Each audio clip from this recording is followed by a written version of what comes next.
আসসালামু আলাইকুম। আজ তোমাদের পড়াবো আলো। আগের দিন অবতল দর্পণ এবং উত্তল দর্পণের প্রতিফলন পড়িয়েছিলাম। আজ অবতল দর্পণের ফোকাস দূরত্ব এবং বক্রতা ব্যাসার্ধের মধ্যে সম্পর্ক নির্ণয় করব। ধরি এটি একটি অবতল দর্পণ। এই অবতল দর্পণের বক্রতা কেন্দ্র সি এবং ফোকাস এফ। একটি সমান্তরাল আলোকরশ্মি গুচ্ছ দর্পণের উপর এসে আপতিত হলো, যেটি প্রধান অক্ষের সঙ্গে সমান্তরাল। আপতিত হওয়ার পর প্রতিফলনের পর সেটি ফোকাসের মধ্যে দিয়ে বেরিয়ে যাবে। যে বিন্দুতে আপতিত হলো বিন্দুটির নাম দেওয়া হলো এ। সি থেকে এ তে অভিলম্ব অঙ্কন করা হলো। এটি হলো আপতিত রশ্মি, এটি প্রতিফলিত রশ্মি। এটি হলো আপতন কোণ, এটি হলো প্রতিফলন কোণ। প্রতিফলনের সূত্র অনুযায়ী আমরা জানি আপতন কোণ এবং প্রতিফলন কোণের মান সমান, অর্থাৎ I = R। এটা সমান আমরা ধরলাম থিটা। কোন একটা কোণকে আমরা, যেমন কোন একটা অজানা রাশিকে আমরা x ধরি, কোণের ক্ষেত্রে সেক্ষেত্রে আমাদের থিটা ধরতে হয়। তাহলে এই কোণটির মান ধরলাম থিটা, সেই জন্য এই কোণটির মানও থিটা। এখন আমরা দেখতে পাচ্ছি এটি একটি সমান্তরাল সরলরেখা এবং এটিও একটি সমান্তরাল সরলরেখা। তাহলে দুটি সমান্তরাল সরলরেখাকে যদি একটি সরলরেখা ছেদ করে, তাহলে একান্তর কোণ দুটি পরস্পর সমান হয়। এই কোণটি এবং এই কোণটিকে বলা হয় একান্তর কোণ। সেই কারণে যদি এটাকে ধরি D, তাহলে DAC =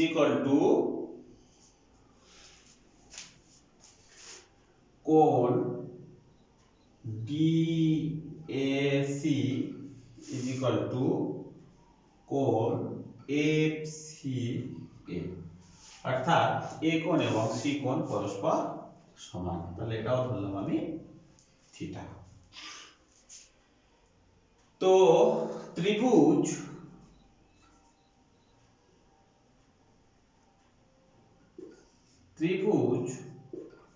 ACF এর কোণ ACF = কোণ CAF, অর্থাৎ A কোণ এবং C কোণ সমান। তাহলে একটি ত্রিভুজের দুটি কোণ যদি সমান হয়, তাহলে তাদের বিপরীত বাহু দুটি পরস্পর সমান হবে, অর্থাৎ এটি অবশ্যই সমদ্বিবাহু ত্রিভুজ হবে। সমদ্বিবাহু ত্রিভুজ হওয়ার জন্য এই কোণের বিপরীত বাহু AF, অর্থাৎ AF এই কোণের বিপরীত বাহু CF, অর্থাৎ CF = AF। এটা আমরা বুঝতে পারছি। মেরুটাকে ধরলাম O। এখন আমরা দেখতে পাচ্ছি AF এবং OF এরা পরস্পর সমান নয়। AF এবং OF এটা পরস্পর সমান নয়, সেটা আমরা পরিষ্কার চোখে দেখে বুঝতে পারছি যে AF এর মান OF এর থেকে বেশি। কিন্তু এখানে একটা শর্ত আছে, যদি এই দর্পণটির উন্মেষ খুব কম হয়। উন্মেষ মানে কি? উন্মেষ মানে হচ্ছে এই যে বক্রতাটা, এই বক্রতাটা যদি খুব কম হয়, মানে প্রায় সমতল হয়, এবং এই রশ্মিটি যদি খুব প্রধান অক্ষের খুব কাছ ঘেঁষে যায়, তাহলে কি হবে? তাহলে এই বিন্দুটাকে আমরা মনে করতে পারি প্রায় এইখানে কাছাকাছি আছে। তাহলে এই বিন্দুটাকে যদি কাল্পনিকভাবে আমি আস্তে আস্তে নিচের দিকে এইখানে নামাই, তাহলে AF এবং OF প্রায় সমান হবে। দেখো, এখন তোমরা নিজেরা একবার খেয়াল করে দেখো, AF এবং OF সমান হবে যদি এই বিন্দুটি প্রায় এখানে হয়, মানে এই সরল এই লাইনটি প্রায় প্রধান অক্ষের সঙ্গে সামান্য কোণ করে আপতিত হয়। তাহলে কি হবে? সেক্ষেত্রে আমরা বলবো AF প্রায় সমান ও এফ যখন ক্ষুদ্র উন্মেষ হয় দর্পণের ক্ষেত্রে এবং আপতিত রশ্মি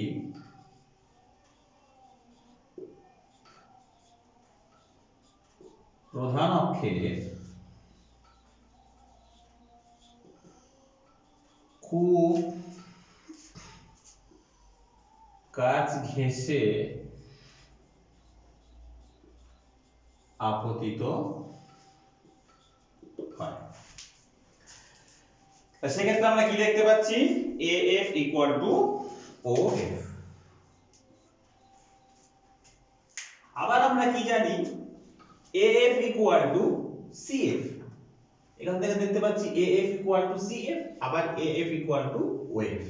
তাহলে এখান থেকে আমরা কি বলতে পারি এই দুটো তুলনা করে যে CF ইকুয়াল টু OF। আবার CO equal to CF plus OF। CO equal to CF plus OF।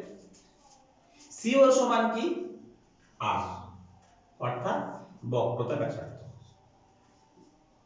CF সমান OF লিখতে পারি, CF সমান OF লিখতে পারি, তাহলে OF প্লাস OF অর্থাৎ 2OF। OF মানে কি বক্রতা সরি ফোকাস দূরত্ব, এটা কি লিখবো আমি স্মল f, তাহলে 2 ইনটু f অর্থাৎ r is equal two 2f। এটি হলো বক্রতা ব্যাসার্ধ এবং ফোকাস দূরত্বের মধ্যে সম্পর্ক। এখানে প্রশ্ন কি করতে পারে যে কোন গোলীয় দর্পণের ক্ষেত্রে r is equal two 2f প্রমাণ করো, অথবা করতে পারে f is equal two r/2 প্রমাণ করো। তাহলে তোমরা একটু ব্যাপারটা ভালো করে বুঝে নাও।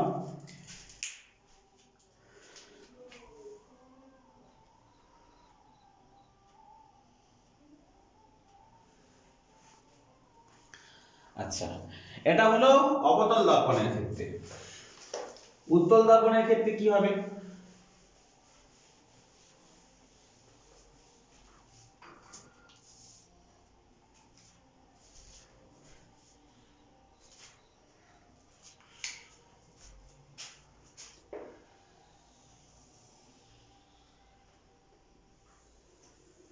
ধরা যাক এটি একটি উত্তল দর্পণ যার বক্রতা কেন্দ্র C, ফোকাস F, সমান্তরাল আলা ঘষিয়েছে, আপতিত হলো, এটি হলো অবিলম্ব,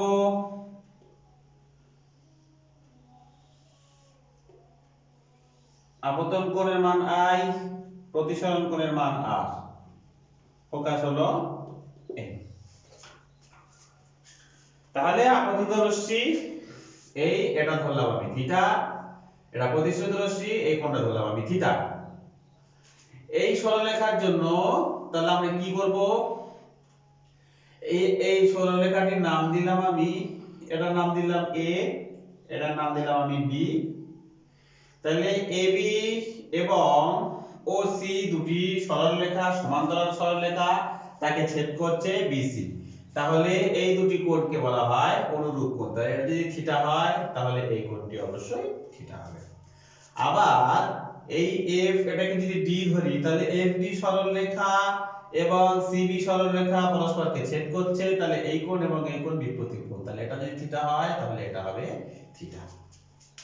সেক্ষেত্রে কি হবে, সেক্ষেত্রে আমরা কি বলবো, এটা একটা সমদ্বিবাহু ত্রিভুজ। সমদ্বিবাহু ত্রিভুজ হওয়ার জন্য CF is equal two FB।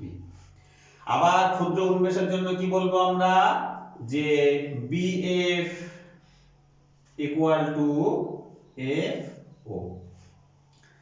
তাহলে BF লিখি, তাহলে দুটো তুলনা করলে আমরা কি পাচ্ছি, CF is equal two FO। তাহলে আমরা কি লিখব, CO is equal two CF plus FO। CF is equal to FO plus FO is equal to 2FO. CO is equal to R, FO is equal to তাহলে আমরা কি দেখতে পেলাম, উত্তল দর্পণের ক্ষেত্রেও r ইকুয়াল টু 2f, অর্থাৎ বক্রতা ব্যাসার্ধ হলো ফোকাস দৈর্ঘ্যের দ্বিগুণ। যখন দর্পণটি ক্ষুদ্র উন্মেষযুক্ত হবে এবং যখন আপতিত আলোক রশ্মি প্রধান অক্ষের সঙ্গে প্রায় কাছ ঘেঁষে দর্পণের উপরে আপতিত হবে।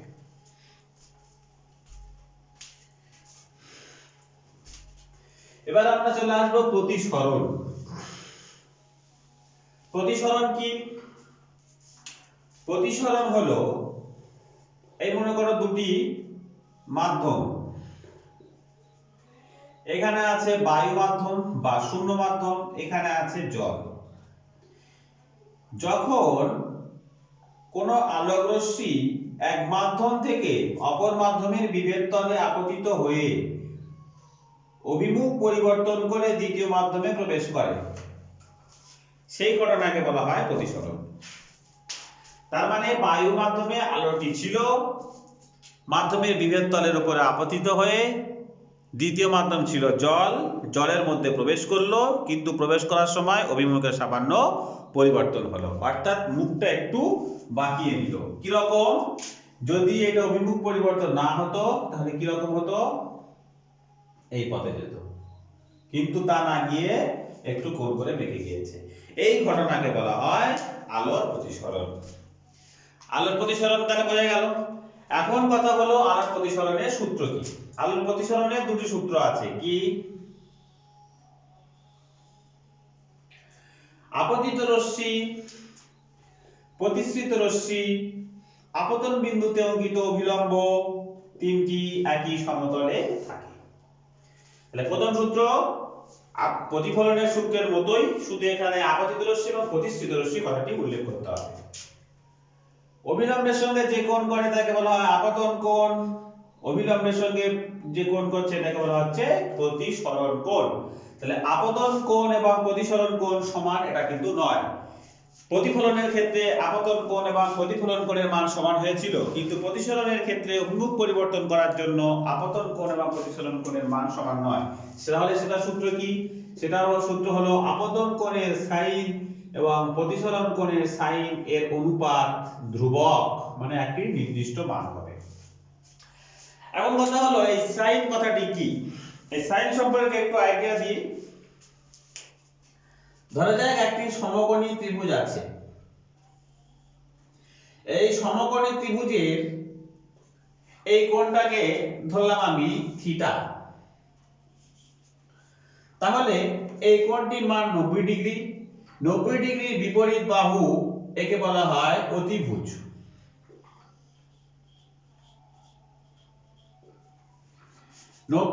থিটার বিপরীত বাহুকে বলা হয় লম্ব, এবং থিটার গা ঘেঁষে অপর যে বাহুটি থাকে তাকে বলা হয় ভূমি। এই লম্ব এবং ভূমির, লম্ব এবং অতিভুজের অনুপাতকে বলা হয় সাইন।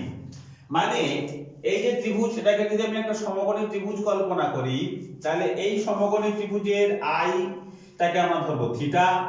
এটা যেহেতু 90 ডিগ্রি, তাহলে এটা হলো অতিভুজ। তাহলে এটা নাম দিই ও এ বি, এখানেও একটা নাম দিলাম ডি সি। তাহলে এই ও এ বি ত্রিভুজের আই এর বিপরীত বাহু এবি, এটাকে বলা হবে লম্ব এবং এটাকে বলা হবে অতিভুজ। তাহলে এবি বাই ও এ একে বলা হবে সাইন আর। এটা বোঝা গেল। তাহলে সাইন আর কাকে বলা হবে? সাইন আর বলা হবে লম্ব মানে ডিসি বাই অতিভুজ হলো ওসি, এটাকে বলা হবে সাইন আর। এইটা এবং এটা যদি অনুপাত বের করি, মানে এটাকে যদি এটা দিয়ে ভাগ করে দিই, তাহলে যেটা পাবো তাকে বলা হচ্ছে মিউ। এর একটা নির্দিষ্ট মান আছে। এটা কি রকম মান? এটা বায়ুর সাপেক্ষে জলের একটা নির্দিষ্ট মান থাকবে, সেটা সব ক্ষেত্রেই সমান হবে। এই একটা আলোক রশ্মি যদি এরকম আরেকটু বেশি কোণ করে এসে এখানে পড়তো, পড়ার পরে যে কোণ করে বেরিয়ে যেত, এটার ক্ষেত্রেও আই নিয়ে যদি আমি অনুপাত বের করি, সেক্ষেত্রে মিউ এর মান যা আসবে আগের ক্ষেত্রে একই আসবে। অর্থাৎ জলের সাপেক্ষে, বায়ুর সাপেক্ষে জলের প্রতিসারাঙ্ক সর্বদা সমান হবে। ওই মিউকে বলা হয় প্রতিসারাঙ্ক এবং এই সূত্রকে বলা হয় স্নেলের সূত্র। এই সূত্রকে বলা হয় স্নেলের সূত্র। তাহলে এটা হলো প্রতিসরণের সূত্র।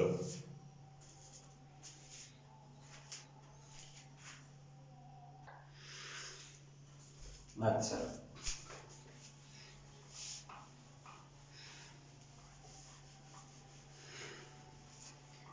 এবার আমরা আসব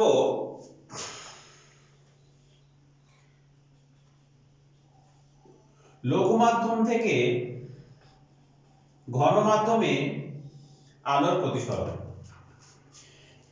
এটি হলো লঘু মাধ্যম অর্থাৎ ধরে নিলাম বায়ু, এটা হলো ঘন মাধ্যম অর্থাৎ জল। একটি আলো রশ্মি এসে এখানে আপতিত হলো, এটা হলো অভিলম্ব আপতন কোণ I। বলছে যদি লঘু মাধ্যম থেকে ঘন মাধ্যমে আপতিত হয় তাহলে প্রতিসরণের পর সেটি অভিলম্বের দিকে বেঁকে যাবে, অর্থাৎ এই কোণটা ছোট হয়ে যাবে। অভিলম্বের দিকে বেঁকে আসার অর্থ হলো প্রতিসরণ কোণের মান ছোট। অর্থাৎ এখান থেকে কি বুঝতে পারছি আমরা, I গ্রেটার দ্যান R। যখন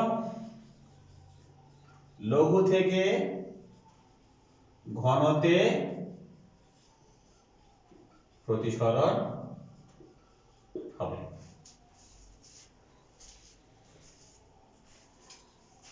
ঠিক আছে, তাহলে এখানে যদি আমি মিউ বের করি তাহলে কি হবে, mu equal to sin I by sin R। যেহেতু I এর মান বড় তাই sin I এর মানটা উপরেরটা বড় নিচেরটা ছোট। আমরা জানি কোন ভগ্নাংশের উপরে থেকে নিচেরটা ছোট হলে সেটা একের থেকে বড় হয়, অর্থাৎ গ্রেটার দ্যান 1। এটাকে লেখা হয় a মিউ g।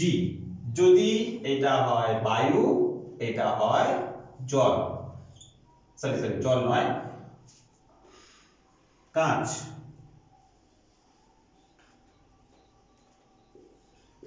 তাহলে এটা যদি হয় বায়ু এবং এটা যদি হয় কাঁচ, তাহলে A for air, G for glass. তাহলে বায়ুর সাপেক্ষে কাঁচের প্রতিসরাঙ্ক, তাহলে বায়ুর সাপেক্ষে কাঁচের প্রতিসরাঙ্ক কি হবে, একের থেকে বেশি হবে। এবার যদি হয় ঘন মাধ্যম থেকে লঘু মাধ্যম, তাহলে কি হবে,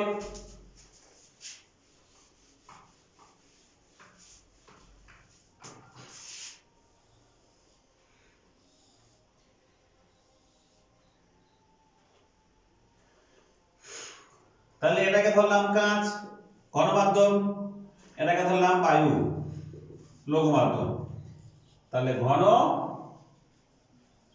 লঘু। এই কোণের মান ধরলাম I। বলছে যদি ঘন মাধ্যম থেকে লঘু মাধ্যমে আপতিত হয় তাহলে অভিলম্ব থেকে দূরে সরে যাবে, অর্থাৎ I এর থেকে R এর মানটা বড় হবে। তাহলে সোজাভাবে দেখতে গেলে আমরা কি বলতে পারি, যে ঘন মাধ্যমে যে কোণটা তৈরি হবে সেই কোণটা ছোট হবে। প্রতিসরণের ক্ষেত্রে ঘন মাধ্যমে যে কোণটা ছোট তৈরি হবে সেটা ছোট, লঘু মাধ্যমে যেটা তৈরি হবে সেটা হবে বড়।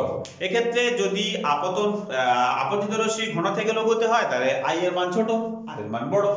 তাহলে এখান থেকে আমরা কি পাচ্ছি, mu is equal to sin I by sin R। এখানে দেখতে পাচ্ছি I এর মান ছোট, R এর মান বড়, তাহলে নিচে ছোট নিচে বড়। নিচে বড় হওয়ার জন্য এই ভগ্নাংশটি অবশ্যই একের থেকে ছোট হবে, অর্থাৎ কাঁচের সাপেক্ষে বায়ুর প্রতিসরাঙ্ক তাহলে কি হবে, G মিউ A। এটা কি অবশ্যই দেন একের থেকে ছোট।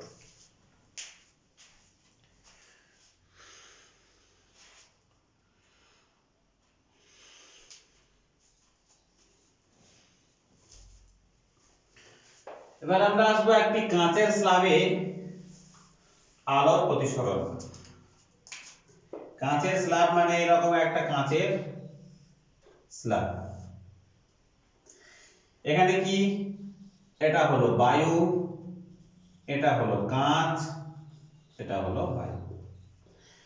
ধরা যাক এই বিন্দুতে এসে আপতিত হয়েছে, এটা হলো আপতন কোণ।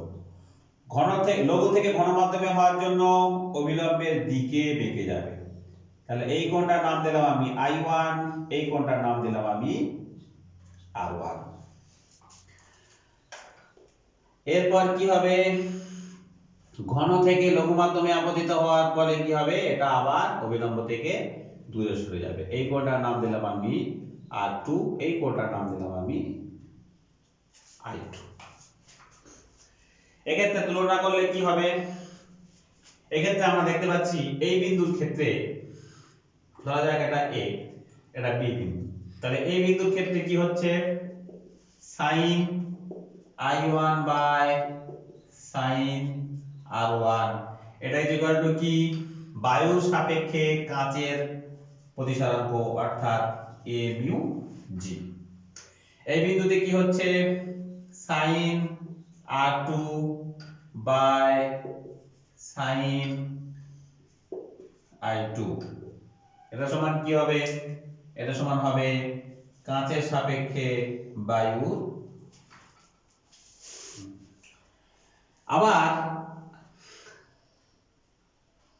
আবার আমরা জানি যে a mu g is equal to 1 by g mu a। এই কথাটার অর্থ কি, বায়ুর সাপেক্ষে কাচের প্রতিসরাঙ্ক এবং কাচের সাপেক্ষে বায়ুর প্রতিসরাঙ্ক একটি অপরটির অনন্য। অর্থাৎ বায়ুর সাপেক্ষে কাচের প্রতিসরাঙ্ক যদি 1.5 হয়, তাহলে কাচের সাপেক্ষে বায়ুর প্রতিসরাঙ্ক হবে 1 বাই 1.5। তাহলে a mu g is equal to 1 by g mu a। আবার এটা অভিলম্ব, এটাও অভিলম্ব এবং তাকে ছেদ করছে এই সরলরেখা, তাহলে R1 is equal two R2, কারণ এটি হলো একান্ত কোণ। তাহলে R1 is equal two R2 হওয়ায় এই দুটো আমরা কি করে তুলনা করব, sin I1 by sin R1 is equal to a mu g is equal to, এটাকে উল্টে দিলাম, দিলে হলো sin I2 by sin R2 is equal to 1 by g mu a। 1 by g mu a মানে a মিউ g, এটা উল্টে দিলে হবে a মিউ g। তাহলে এখান থেকে আমরা দুটো তুলনা করছি, R1 is equal two R2 আমরা জানি, তাহলে আমরা কি পাচ্ছি, sin I1 by sin R1 equal to sin I2 by sin R1। যেহেতু R1 R2 সমান, অর্থাৎ এটা এটা কেটে গেল, এখান থেকে আমরা কি পাচ্ছি, sin I1 is equal to sin I2, অর্থাৎ I1 is equal two I2। তাহলে এখান থেকে আমরা কি বলতে পারি, যে এখানে আপতন কোণ এবং প্রতিসরণ কোণ এই দুটোর মান সমান, কিন্তু লাইট যেখান থেকে যাওয়ার কথা ছিল তার থেকে কিছুটা পিছিয়ে এসেছে, এই পরিমাণ পিছিয়ে এসেছে, অর্থাৎ লাইটটি কিছুটা পার্শ্বীয় সরণ হয়েছে কিন্তু কোনো কৌণিক সরণ হয়নি। হ্যাঁ, এখানে একটা জিনিস আমার বলতে মনে ছিল না, একটি আলোকরশ্মিভাবে আপতিত হলো, আপতিত হওয়ার পর অভিলম্বের দিকে যদি বেঁকে যায়, তাহলে এটা যাওয়ার কথা ছিল এই পথ দিয়ে, গিয়েছে এইটা, তাহলে এই যে ডিসটেন্সটা এটাকে বলা হচ্ছে কৌণিক চ্যুতি। সেটা কিভাবে বের করব, এইটার মান I, এটার মান R। এটা যদি I হয় তাহলে এই পুরোটাও I হবে, কারণ এটা বিপরীত কোণ, পুরোটা I, এটুকু R, তাহলে ডেল মানে কি পাচ্ছি আমি, del is equal to I minus R। এটা লঘু থেকে ঘন মাধ্যমের দিকে যখন আপতিত হবে, যখন ঘন থেকে লঘুর দিকে হবে তখন কি হবে, এই আপতিত হলো ঘন মাধ্যম, এটা হলো লঘু মাধ্যম। ঘন থেকে লঘুর দিকে হলে কি হবে, অবিলম্ব থেকে দূরে সরে যাবে, অর্থাৎ যাওয়ার কথা ছিল এই পথে, গিয়েছে এই পথে, তাহলে এটা হলো I, এটা হলো R। এটা যদি I হয় তাহলে এইটুকু হবে I, অর্থাৎ এইটুকু হবে del, del is equal to কি পাচ্ছি, R মাইনাস I। অর্থাৎ যখন ঘন থেকে লঘু, যখন লঘু থেকে ঘনতে হচ্ছে তখন I মাইনাস R, যখন ঘন থেকে লঘুতে হচ্ছে তখন হচ্ছে R মাইনাস I। সোজা কথায় বলতে গেলে বড় কোণটা থেকে ছোট কোণটার বিয়োগফল। এটা হলো কৌণিক বিচ্যুতি, এটাকে বলা হয় কৌণিক বিচ্যুতি।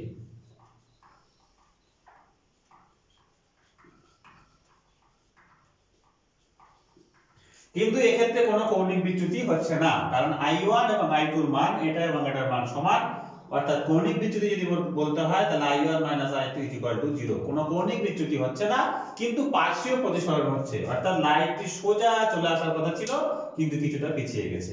এটা হলো পার্শ্বীয় সরণ।